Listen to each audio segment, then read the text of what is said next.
Need a beer? No, not yet. Gentlemen, welcome to the first ever Mastermind Network podcast. We are stoked that we were able to do this here at the Old Bakery Brewery. My name is Nick Bifano. I'm a home inspector with a company called CDInspect. It would be beneficial if you guys would introduce yourselves to the fine folks listening to the listen to the Mastermind Network podcast. There we go. New name. Sure. My name is James Rogalski. I'm the brewmaster and one of the owners of the Old Bakery Beer Company here in Alton, Illinois. My name is Andrew Wilde. I am a realtor with Remax Alliance. We have offices spread all through Madison County, including one we just opened right here in Alton. Awesome. My name is Gavin Petrea. I'm an agent with Goosehead Insurance, so I'm an independent broker located in Edwardsville. So Nick and I met a few months ago now, I guess, and kind of hit it off and decided let's do a podcast. Let's get weird with a podcast. I feel like that conversation comes up a lot. Yeah. Were there beers involved when that came up? No. Oh. No. That was a 12 o'clock. That was a 12 o'clock decision. That was just a casual conversation. Like, hey man, you want to start a podcast? Why not? We'll see how it goes. Yeah. So don't expect this to be refined at all. It's gonna be pretty natural, I guess is a good way to put it. But anyways, I think the best way to start off this podcast is to drink a beer. We're at a brewery, right? Yeah. So James, what's a beer that we should start off with? What would you recommend? Gavin, let's have you go first, bro. Yeah, I'll do that. What should Gavin drink? I would probably start off with the Golden Oat. That's like the lightest beer we make. It's the beer that the Golden Oat. So it's a golden ale brewed with flaked oats. Oats are more common in a stout, oatmeal stouts, any dark beers, but we decided to kind of throw a golden ale curveball and include some oats, which provide like kind of enhanced mouthfeel, a little bit more body, and kind of like a grainy flavor. It's kind of the beer we recommend to anyone who comes in looking for Bud Light or whatever, or Miller Lite. This is the closest thing we have, and to say that, it's not really even that close, but it is the closest thing we have. It's definitely better than Bud I'd pick that over Bud and Bush for sure. I could drink about 12 of those sitting by the pool. Yeah. It's pretty crushing. Well, awesome. While we're on the subject of beer, James, will you just give us a little bit of a history? I mean, first of all, I know you guys can kind of see it on the video here, and if you've been to the location, you'll know exactly what I'm talking about. But can you give us a little history about this amazing building, the kind of the start of the brewery, and just sort of where you see it heading in the next few years? Sure. So I guess about the building, it was originally built in the 1880s. The room we are sitting in is original to that era. There was a fire in 1929, and a portion of the building was rebuilt. Originally, it was opened up as a bakery and catering company, and then they just started making ice cream here. After the fire, and they rebuilt the portion of the building that is our taste room and special event space. I believe from then on it was solely like a big production bakery. They built the garage that houses our brewery back in 1950, and that was used to house all the delivery trucks and whatnot.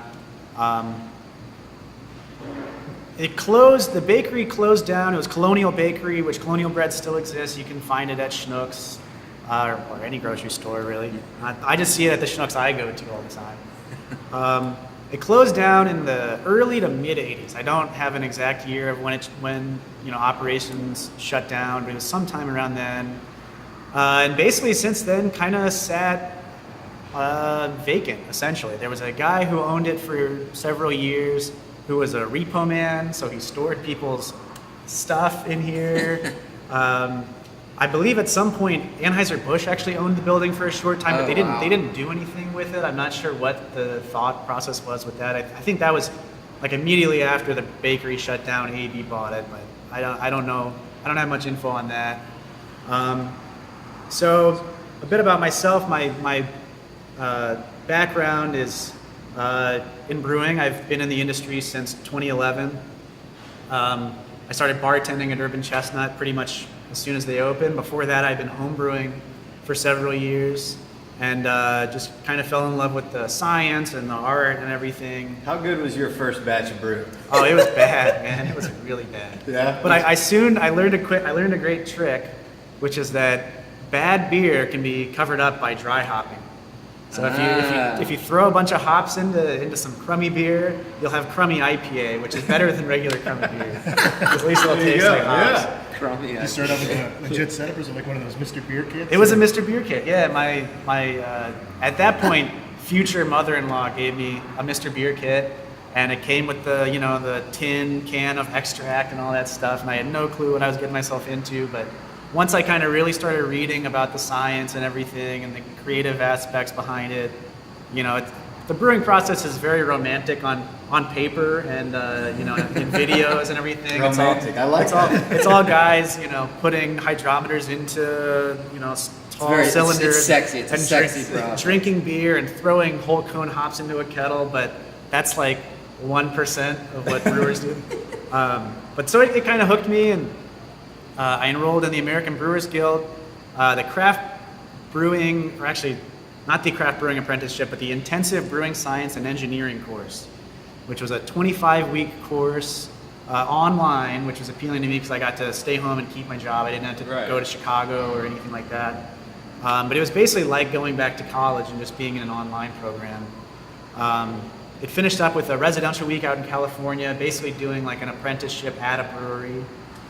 We got to take a nice, way in-depth tour of the Sierra Nevada brewery in Chico, which was amazing. It's as, if you guys are ever out there, it's as impressive as the AB tour, but the beer in the tanks is actually good. And they use whole cone hops. And they do use whole cone hops. They do use whole cone hops. None of the rest of us do, but they do. So my wife, Lauren, she also worked at Urban Chestnut, just as a bartender starting out, and then became the GM and helped them open up the Grove location. So around Thanksgiving of 2013, I decided to move on from Urban Chestnut and was talking to a couple local breweries about getting jobs over there. And time went on, I got a little bored, and at the kind of behest of my dad, started putting together a business plan. And so on and so forth. We walked into this building around Christmas of 2013, so only about a month later. We had the business plan put together. We walked into this building and pretty much instantly fell in love with the bones of the place. It kind of laid out perfectly for a brewery with, the garage, what used to be the garage, already having floor drainage and kind of just being a big open space to grow into with brewery production, and then, room for a restaurant and whatnot. So we kind of got hooked up with the guy who eventually bought the building. He realized that, hey, I would have an instant tenant from day one if I bought this building and started working on it. So we really started working on rehab in April of 2014 and started brewing in December and opened up in January of 2015. Awesome. And here we are. So it's kind of interesting. We asked about your first batch of beer. I don't know about you two, but I can remember my sort of first day stepping into this new world of real estate and all it's just kind of an interesting parallel how you kind of suck at first. Yeah. You're not very good at what you do. Very raw. Yeah, exactly. And it's sort of this trial by fire. You screw up, you fail, you do it over again, you get back up. Throw more hops in it. More hops in it. But then You find the tricks, though. That's I mean, right. I think everything is more complicated than it's made out to be 100%. all the time, no matter what you're talking Once about. you get in and touch it firsthand, it's a completely different world than Yeah, looking at it through the window from the outside. Exactly. Yeah. But if you can figure out the tricks, throw more hops into it. That's right. That's going to be my motto. Just throw more hops in it. That'll work. Exactly. Yeah. That's so awesome. So kind of the focus on what we're trying to do here, obviously, is just highlight things that we think are super cool. And beer is obviously super cool, and it is something that is kind of unique, and there's a lot of social aspects that go into it. But entrepreneurship is a huge thing in all of our industries. You were a startup, and the rest of us in our own right are some sort of startup as well. What how does that entrepreneurial mindset go into everyone's day-to-day lives? I mean, do you wake up and it's just the first thing you think about, trying to create something? I think there's so much beauty in that process. I think for me, it never really shuts off. It's not wake up, flip a switch, it's on. It's on when I go to bed. It's on first thing when I wake up in the morning. It's on if I wake up in the middle of the night. Chances are something Dreaming about it. something real estate related or work related is on my mind. That's probably the reason I even wake up. I mean, this age of technology, I've got my cell phone on me, so I can do so much from that. I could be out of town and put a contract together. Or going to the Lake of the Ozarks, Or going to the Lake of the Ozarks, putting a contract together. I've actually where you'll be in a few hours. yeah, pretty shortly here. Mobility. Be sunburnt in no time. Yeah.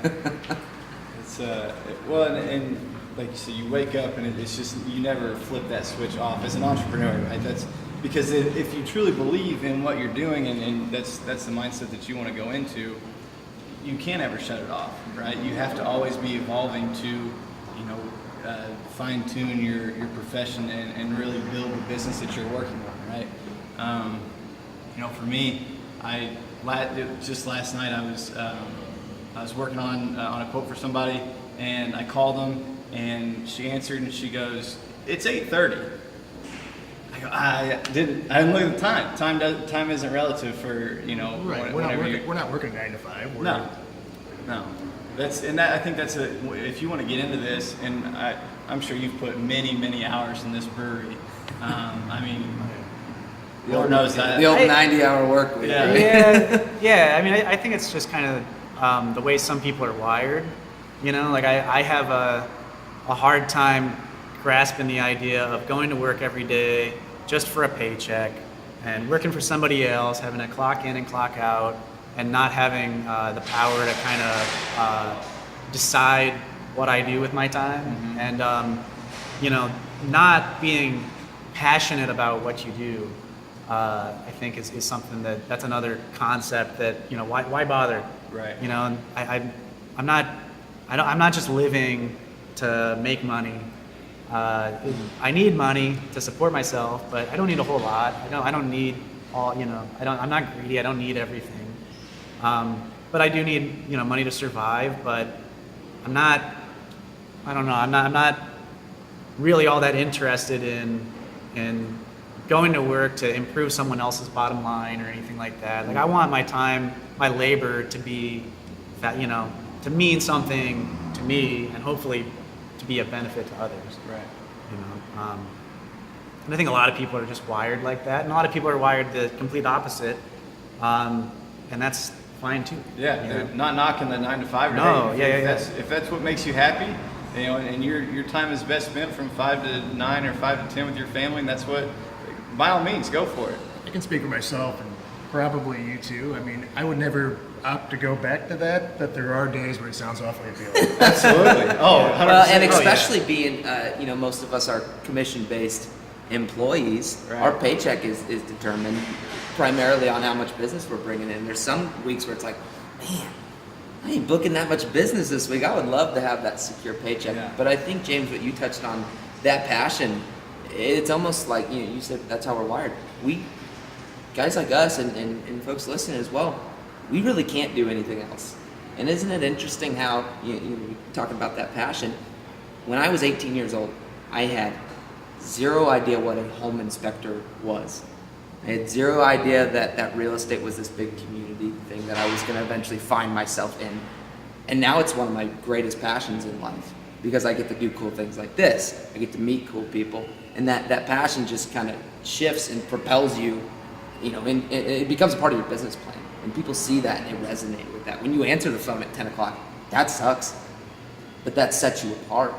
And it's a labor of love. You don't mind doing it. You don't mind sweating it out on the 100 degree days in the brewery, I don't work out there anymore, so, except when I have to. I work the canning line, but that's like once every week or 2 weeks.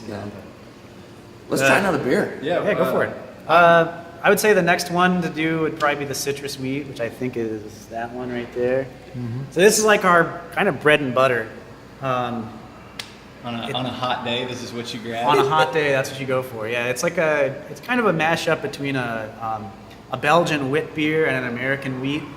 It's brewed with organic raw wheat grown just outside of Champaign, Illinois, so local grain. Belgian wit beers are traditional, think like Blue Moon and Shock Top. They traditionally have kind of a real fruity, kind of like bubble gum, almost spicy character. They're brewed with orange peel, coriander, and sometimes they'll be hit with chamomile. So we took that idea and then kind of mashed it up with an American wheat beer. American wheats are always fermented with an American ale yeast, which is much cleaner than the Belgian ale yeasts are. So that's the route we went. And then we threw some lemon peel in, just because I think of, American wheat beers having the lemon slice on top, being super refreshing and easygoing.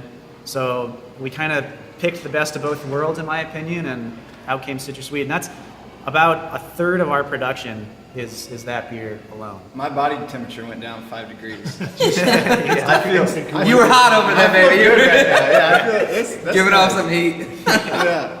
Oh, that's awesome. I have a little bit of experience in the brewing world. Obviously, the best part of it is sitting here and enjoying it and being social about it. But it really is such an artful process. And a lot of people who don't understand what goes on behind it, and this is also in parallel to what we do. A lot of people don't understand our skill set, the work that we put in, our talents that we can bring to the table. How do you convey that? How do you understand? How do you tell people that the beer that you're making is of high quality? That there was time, that there was effort, that there was love put into it. What is that like for you? I don't know. That's a good question. It's probably something that we honestly could do a much better job of. I think probably I don't know. That's a very good question, honestly. Yeah. We're lucky that our brewery is right next to the parking lot. So as people walk into our location, they walk right through the brewery. Hopefully they'll see our head brewer Eric out there, graining out, or at least just sweating his butt off, and they'll kind of realize that this is a lot more than what you would think. But in terms of communicating that to the public, man, I wish I had an answer for you, but I think it's probably something that we could stand to do a better job of. I think there are other craft breweries that probably do a sufficient job of relaying to the public that craft beer is really the type of beer that's made the hard way. I know that AB has tried to kind of co-opt that it's idea. an actual craft versus assembly line, more or less. Yeah, and I mean Big we're business. not brewing at a desk. We're brewing with our hands out on the brew house. Whereas AB, a lot of their brewers will be behind a desk, monitoring pumps and flow rates and temperatures from a computer screen. And we're doing it by hand, manually opening valves and cleaning tanks and whatnot, scrubbing everything all the time. But yeah, it's something that I don't know. I think craft beer is kind of fortunate to have and really require a very engaged customer base. It's not an industry that appeals to everybody. I think the craft beer drinker is willing to kind of meet craft beer halfway. For sure. Just like anyone who I think is into anything that's kind of more artisanal and crafty or unique. We're not the types who are just kind of down to have whatever is available. We're willing to dig and kind of learn about stuff as we go. So I think a lot of craft beer consumers maybe choose craft beer because they know it's a local handmade product that somebody had their real hands on, instead of it wasn't just made by a machine or a computer. Well, and I think it's very obvious if people come in and have a conversation with you, right? The passion just flows out of you as you talk about your beer, right? You're throwing out, we did this and we did this, and I would put in the extra effort, and you end up with champagne, and you got your wheat, and it's all local, and you care about the business. I think is the main thing. And people that I don't know if there's a process of showing that to people. I think they just have to have a conversation, right? Be interested in that same way. Just as we go about daily business, people don't understand what it takes to list a house and go through that whole process. People think that you get a phone call and then you just go ahead and put up. No, you've got to get pictures and you've got to do a write-up and make it appealing to the consumer and hit all the websites that you need to do. I mean, talk a little bit about the background of that as far as getting up to a listing, right? That's So I mean, there's a lot that goes into it. Obviously, there's a lot of paperwork involved that is there for the protection of everyone. I mean, you've got to protect yourself in this day and age. Right. So you want to make sure your disclosure's signed up. You don't want to get sued. You don't want anybody getting sued. So you want to make sure everything's done properly. And one big thing is you've got to go through and look at the market. Maybe the house down the street sold for a certain amount, so they think that's what this house is worth. It might be more, it might be less. A lot goes into it: condition, layout, timing. So that's kind of the first step, is figuring out what the market bearing price of that home is. And from there, you kind of do your paperwork. You go through, and you do go through and get pictures, but you don't just want to go through and snap pictures. You want to go through and make sure you get good angles and everything. Then Right. go back, crop them to size, make sure you get the color and balancing and lighting right. And then you go through, and what we use is called a multiple listing service. So we'll input all that data, and there's a massive amount of data. So all the data you see like on Zillow or Realtor.com, that data originates from our MLS system. okay. So it's kind of like the central hub between all of it. So we'll go through there. You got to measure your rooms, you put your room sizes in, floor coverings. I mean, even on new construction, they ask for insulation ratings. How many fireplaces in the basement? Is there a bathroom? If not, is there a roughing for a bathroom? Right. Is it a bi-level, tri-level, split level? Is two-story? I mean, there's just so many. tedious. It's very tedious. Yeah. There's so much that goes into it because they want to make sure they have this accurate information in order to send it out to those websites. So when you get on Zillow and you see that listing, there's a lot of steps that go into that long before it ever hits the market and long before it's even available to the public. Yeah. So we were kind of talking off camera a little bit. I was overhearing a conversation you guys were having about being a referral-based business. And the previous question I asked about how do you get that information in front of people, I think what that comes from is that beautiful thing called word of mouth.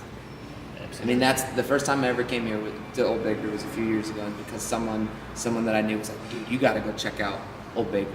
And so I already had that sort of warm expectation walking into here about the cool factor that I was, and then of course the end product, and then of course now it's coming really cool, coming full circle and understanding even more detail what I'm enjoying.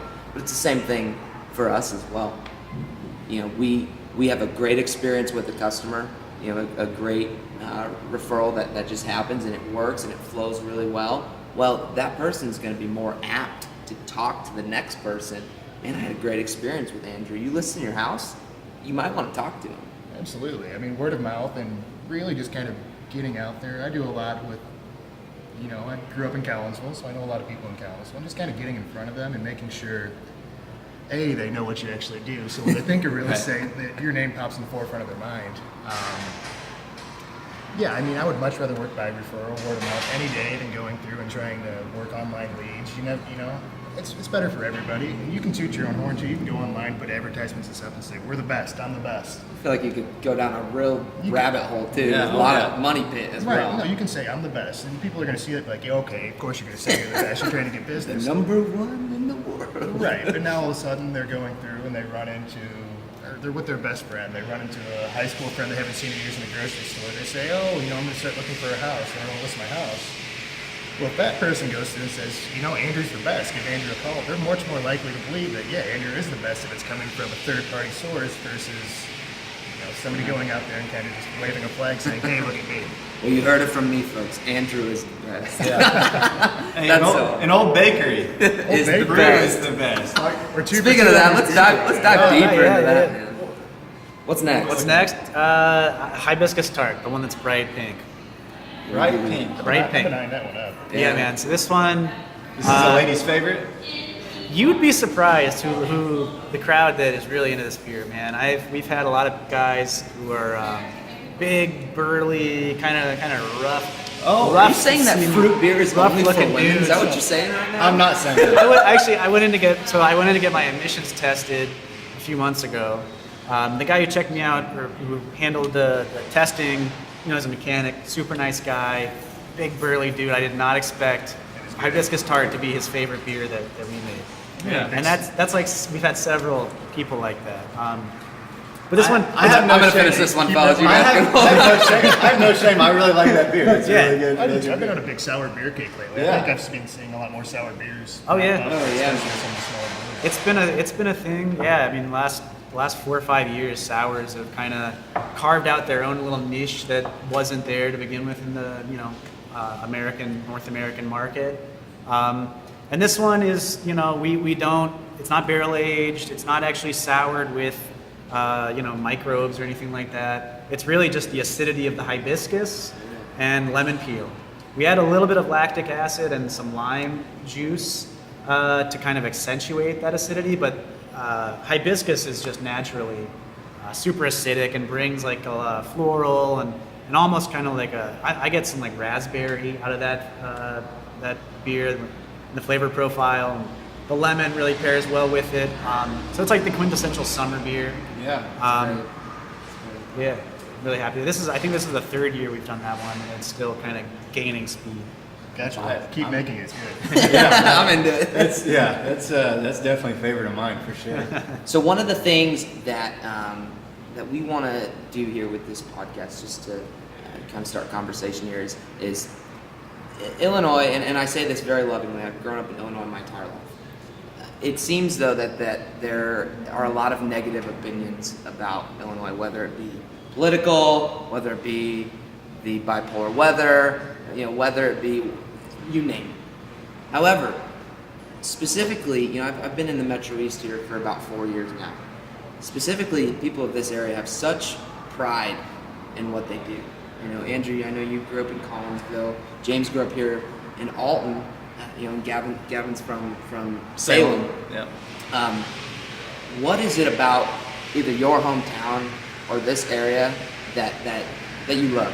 When I drive into Alton and when I see those silos with the thing that says "Welcome to Alton," it's got the big old American flag on it, I get pumped. I don't know what it is, but there's something about this town. There's this pride, this sort of resonating spirit.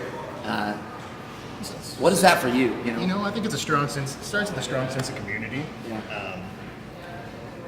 Of course, it kind of has that. To me, it kind of has that hometown feel to it. I mean, really, I've never lived anywhere any further than Champaign, actually. But even then, when I drive back into my hometown, like you said, there's something warm that comes over you.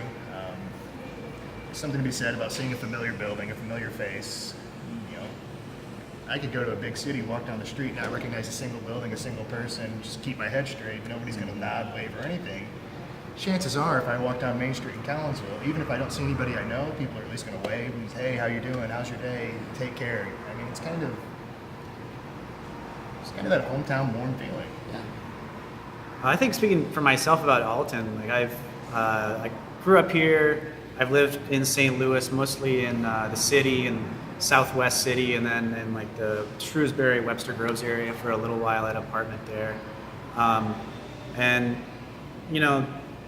I think what makes Alton special to me, especially compared to anywhere else in the St. Louis metro area, is first of all the unique kind of topography and scenery.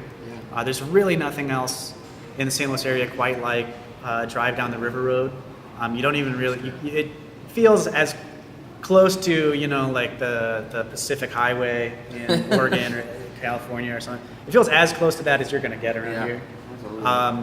It is like it's kind of a rolling topography around here, which is unique.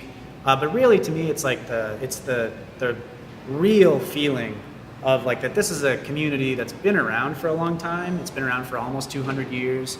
It's not new construction suburb out in West County. It's its own thing. And in a lot of ways, it's kind of a microcosm of St. Louis area as a whole. It's racially diverse, it's economically diverse. It has some problems. But to me, I would rather live somewhere that is a little bit more genuine and authentic and has some issues that comes with it than live in a cookie cutter, McMansion neighborhood. I think even Right. in those, we were talking about kind of those, you say it has some issues and everything. I think even the towns and the communities that portray as not having any issues. Oh, I mean, yeah. everywhere's going to have issues. Yeah. It might just not be publicized. It might not be publicized. It might not be the same issues. It might be different issues. Yeah. But there is no perfect place to live. I mean, No. the concept of that, somebody goes, "Oh, this town's perfect. You know, it's great." It may be a great town to live in. It may be Yeah. the perfect town for you, but there are going to be issues with every single place. I mean, Absolutely. The other thing, I think there's something so cool about living and dwelling in a place where culture is at a high rate being created. That every day that there are new businesses opening up, that there's events happening, and you kind of, as entrepreneurs, you kind of create your own space within the overarching space that's being created. Yeah. You know, a perfect example is, hey, let's take this old bread building and turn it into a dope brewery. Yeah. And community can happen here, Oh, yeah. culture can happen here.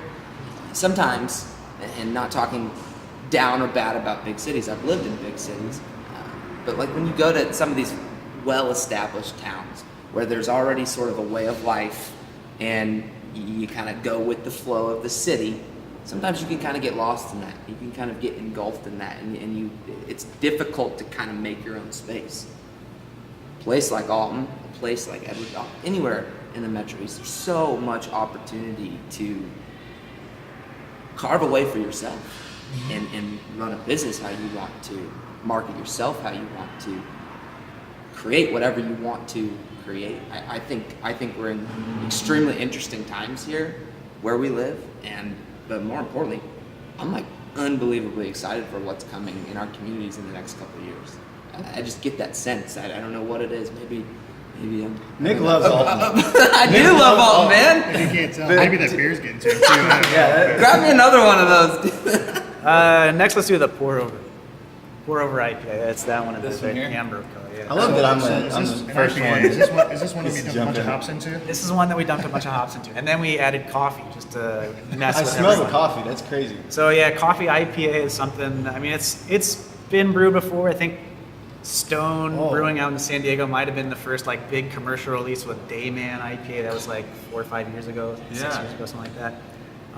But basically, we paired. So you drink this in the morning, right? Yeah. Is it caffeinated?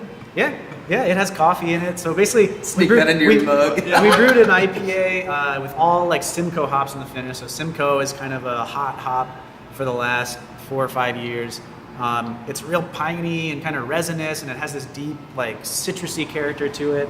But it's mostly that like kind of real pine, like almost dank. How many milligrams of caffeine are in that? Well, that's a good question. I don't know about milligrams, but I've been told and I've read that at the dosage rate we were at, so our brew house is 15 barrels. That's approximately 500 barrels in finished product, more or less. So we added 30 gallons of cold brew coffee into 500 gallons of finished beer. So, and that's using cold brew, kind of industry standard. It's my understanding of 1 pound per gallon, so 1 pound of coffee per gallon of water.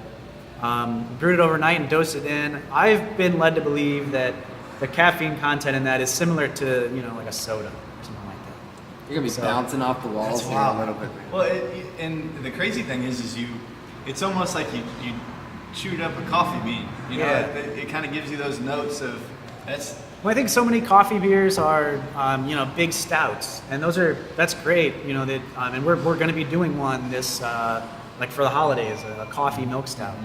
I'll be here. But this one is, it's just something different, and we kind of want to do that with all of our coffee beers, and they've really been very successful here. So getting them out into the market has been interesting, But the in particular with this one, I think the bitterness, like the kind of underlying bitterness of like the IPA base beer paired with coffee that is so smooth, and there's, hot brewed coffee can be kind of bitter, but cold brew coffee is brewed cold so that it's like just unbelievably smooth.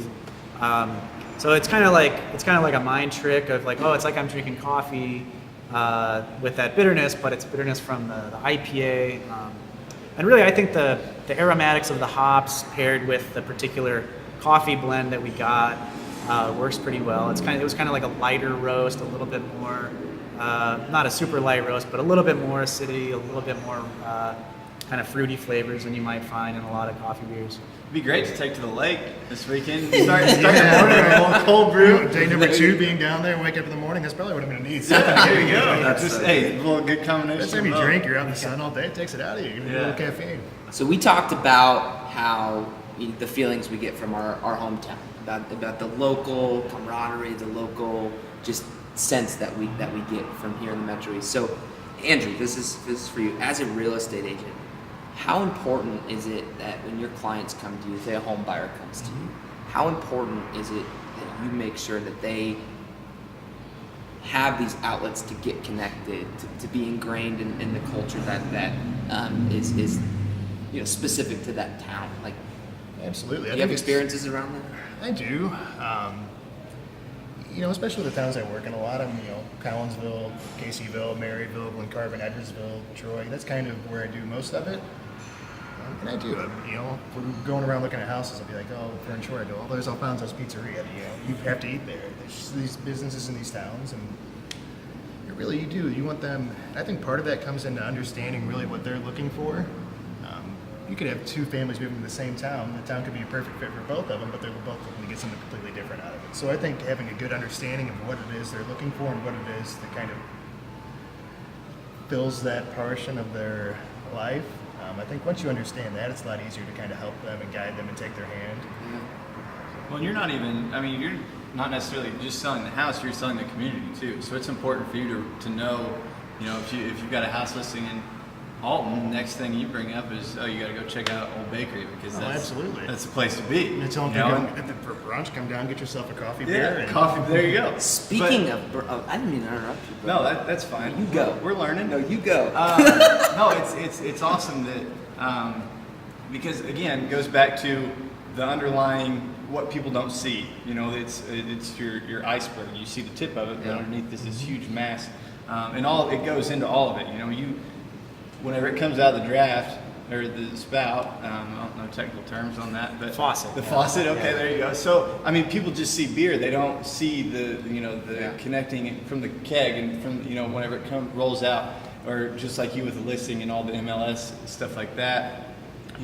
With me getting a quote with all the different companies I run it through, with Nick doing a home inspection, going through tooth and nail. there's a lot to go into those. I mean, Trust me, just combing through a house, unreal. There's so much to the business that you provide value to, and I think that again, what we talked about earlier, it's all passion, right? You exude passion, and it's contagious. So it helps with the sales of it. You sell your beer through passion and through what you believe in, and you sell houses through the community that you believe in, and the house that once you learn from the families themselves or the person, it's you find the best fit for them. Absolutely. It's a lot of reading people.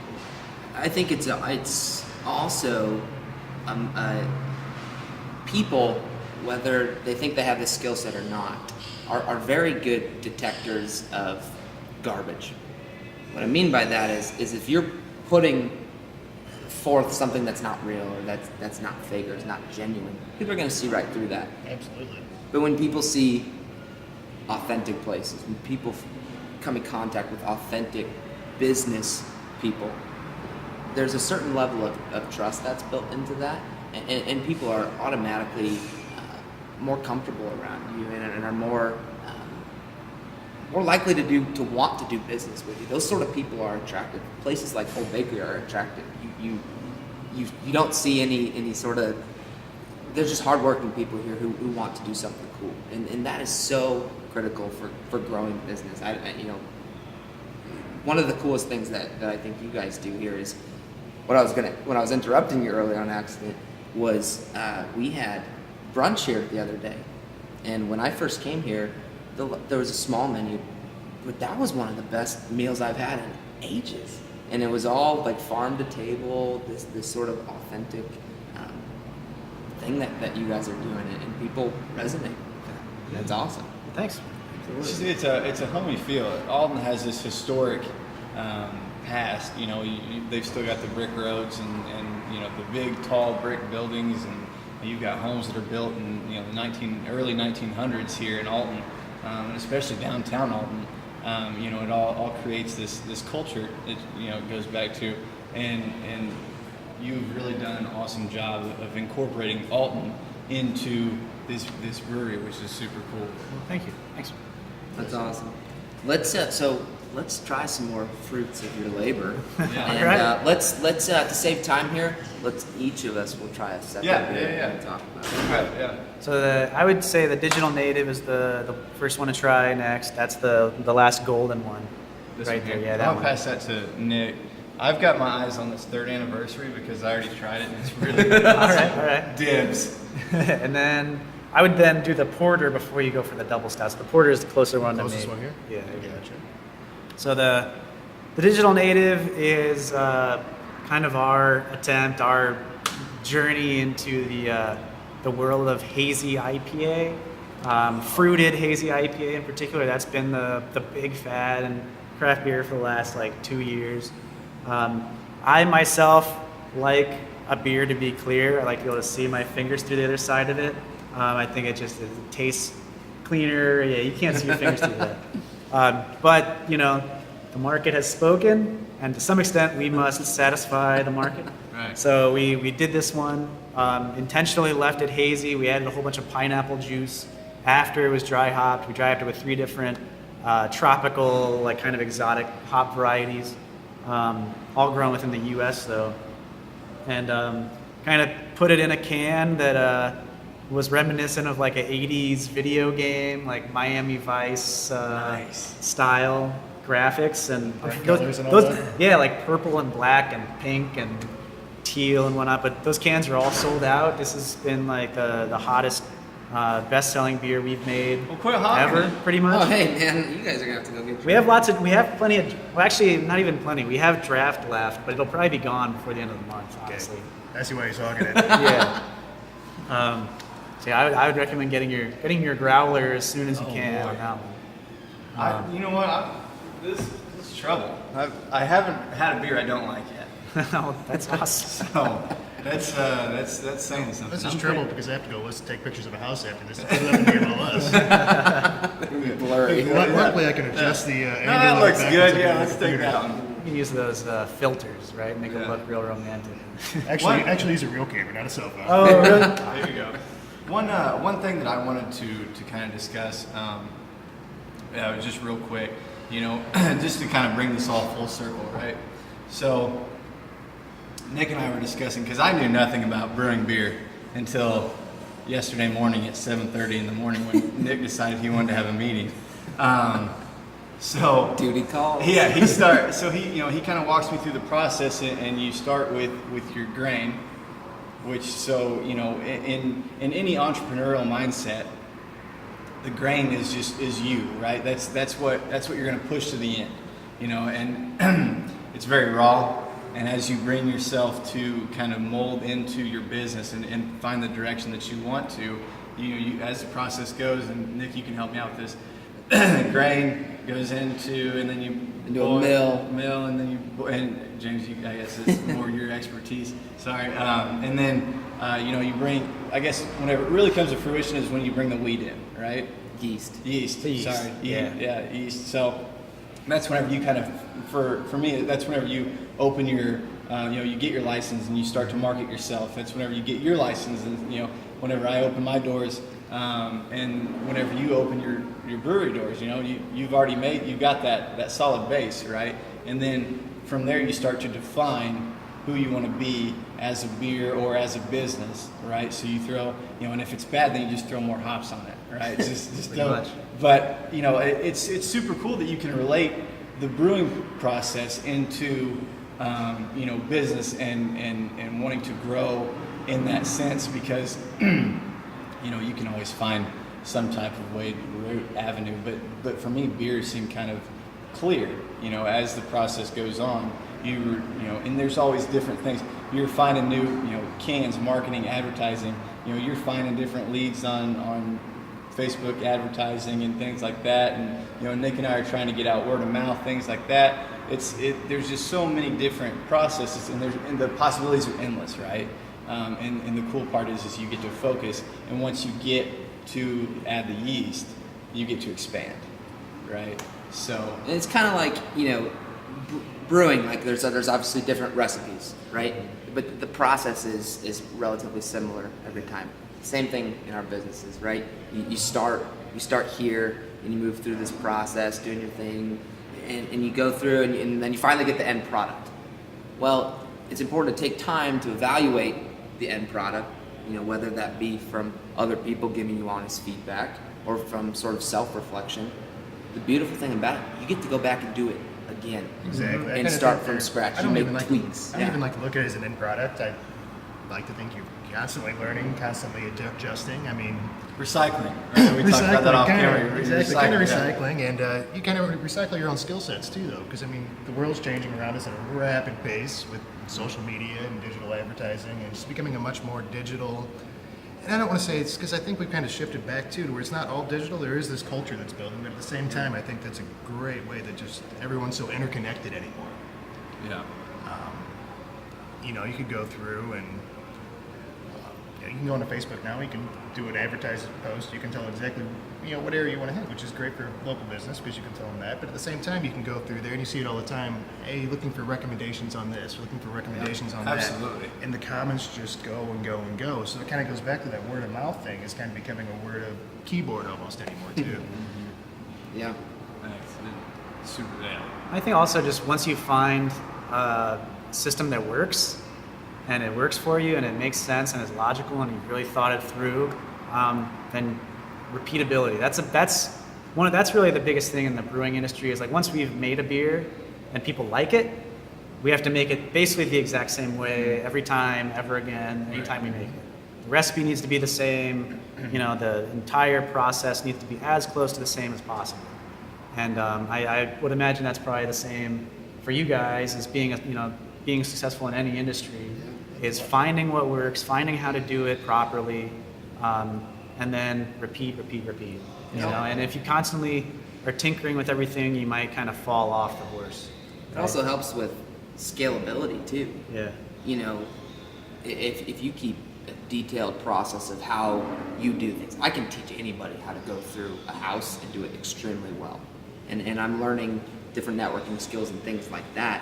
Let's say just like you would keep a detailed record of how you make a beer, right?